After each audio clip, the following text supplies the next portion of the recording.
আপনাকে কি করে ভালো না বাসি ইয়া রাসূলুল্লাহ।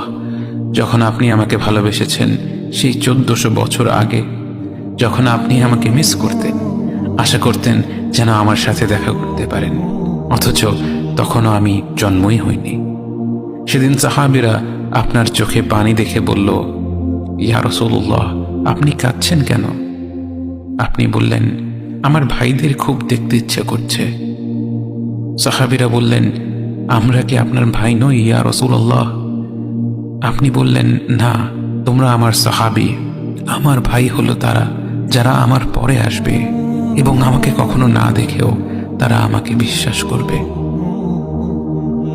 মৃত্যুশয্যায় শুয়ে আপনার অন্তরে এই চিন্তা ছিল যে আমাদের পরিণতি কি হবে। উম্মতি উম্মতি বলতে বলতে আপনি আপনার রবের নিকট ফিরে গিয়েছেন। আজ আমরা আপনার উম্মতের অংশ।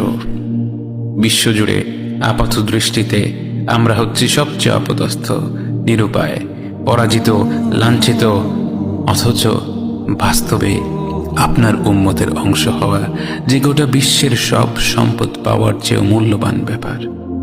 আজ আমার মনে যত আশা, যত আকাঙ্ক্ষা, যত স্বপ্ন, যত চাহিদা, সব কিছু পেয়ে গেলেও নিজেকে এতটা সৌভাগ্যবান মনে করতাম না যতটা মনে হয় আজ আপনার উম্মতের একজন হতে পেরে।